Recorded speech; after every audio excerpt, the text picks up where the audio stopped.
Hey guys, welcome to the Poor Man's Workshop. I'm Taylor. Today I'm going to be showing you how I made these awesome cutting boards. These things are made from complete offcuts and scraps from a local cabinet shop. They make a perfect gift idea, and because they're made only from scraps, they cost me next to nothing to build. So stick around, I'll show you exactly how I put them together. Lately, my wife has been reminding me about how much of a wood hoarder I am. I've got a couple bins full of hardwoods. A lot of them are scraps that I've gotten from local cabinet shops. They're offcuts. So I'm going to use a lot of these offcuts and create some really nice looking cutting boards. The first step in this process is just determining what boards aren't going to give me the most problem. A lot of them, because they're offcuts, have knots or twists in them. So you got to determine which ones are actually going to be good to use, because a lot of them won't be.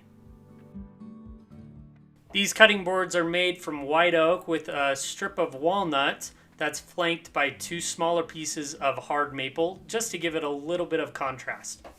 Right now I'm just observing each piece of wood and making sure to mark down where the knots and imperfections are on the wood so that we can cut those out.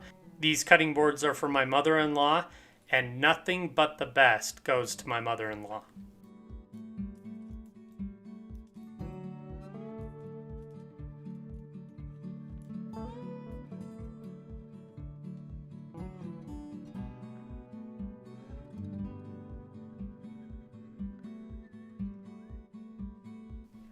Then I move over to my miter saw and cut each piece to length. I cut them to 15 inches, knowing that I want the entire length of the cutting board to be 14 inches. That way this gives me enough room to cut each one of the cutting boards with my crosscut sled to its final dimension after the glue up.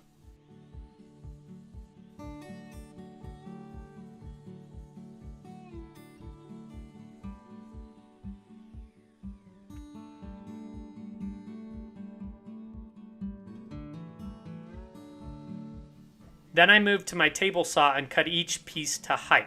The reason I say height and not width is because this cutting board is actually going to be an edge grain cutting board. The width between the saw blade and the fence of the table saw is actually what will determine how thick the cutting board is going to be.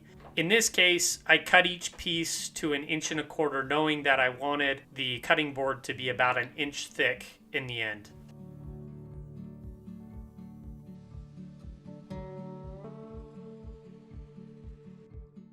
And now it's time to flip over to the planer. If you haven't seen my video on the ultimate miter saw planer flip top tool stand, I'll put a link to it in the description below. Also, make sure that you subscribe to our channel and ring the bell next to the subscribe button to be notified anytime we have an awesome project that we launch.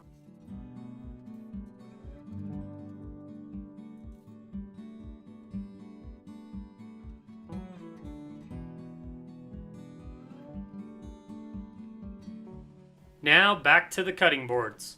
Here I'm just planing down the maple pieces that will flank each side of the walnut, just to make sure that they're a uniform width.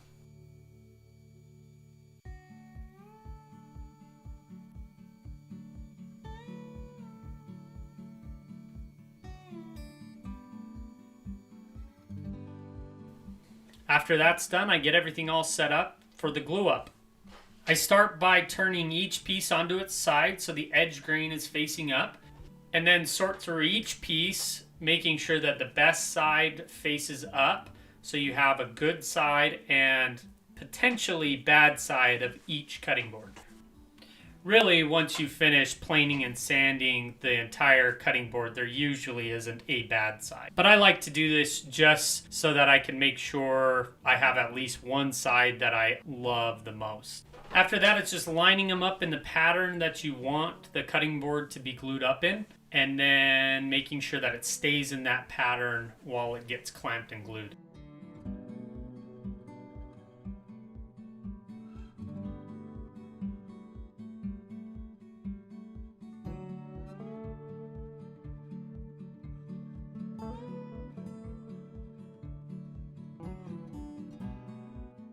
At this point, the question that always arises is whether or not you use Titebond 2 or Titebond 3 when it comes to cutting boards.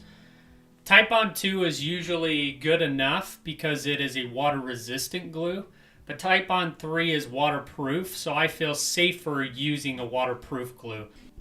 It really is just a preference because I don't know personally how these cutting boards are going to be used because they are gifts. I choose to use a waterproof glue just in case they decide to put it through the washer or anything else like that.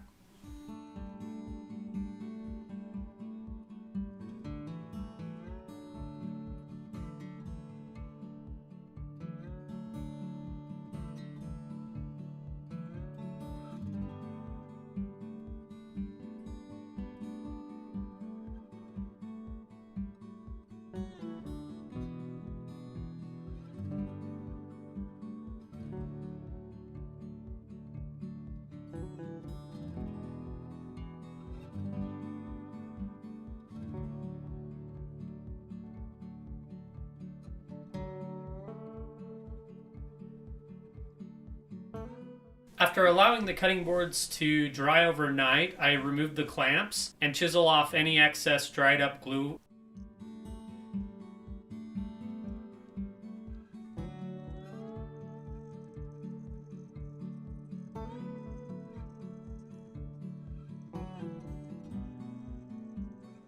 Then I plane both sides of the cutting boards with my planer.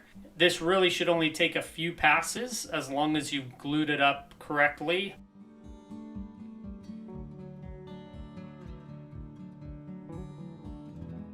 This is the point in the process where the cutting boards start to actually look like you could cut on them.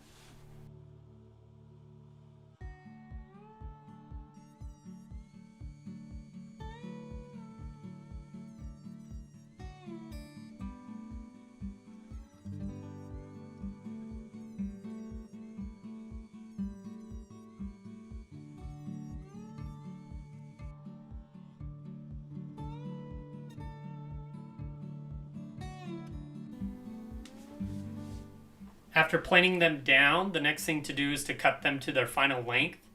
This is pretty easy if you have a crosscut sled and table saw, but a miter saw can also be used as long as your miter saw is square.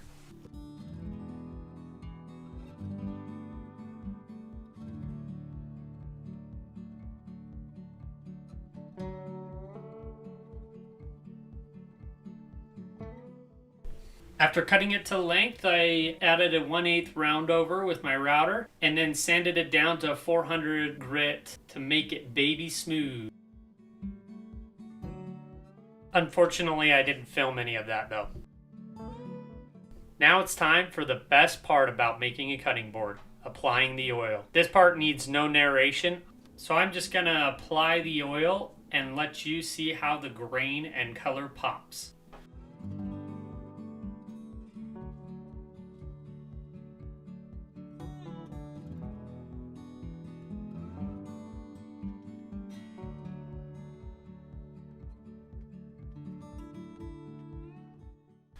I use a mixture of food safe mineral oil and beeswax whenever I finish my cutting boards. This is a total preference thing. There are a lot of different finishes that you can use with a cutting board, but that's just what I choose. And they're all finished. They look great. Cost me under $5 to make because of all the scrap wood, and I love how they turned out. Well, I hope you liked the video. Make sure you subscribe below if you haven't already. Also follow me on Instagram. My handle will be included in the comments, and a link to my blog will also be included in the comments.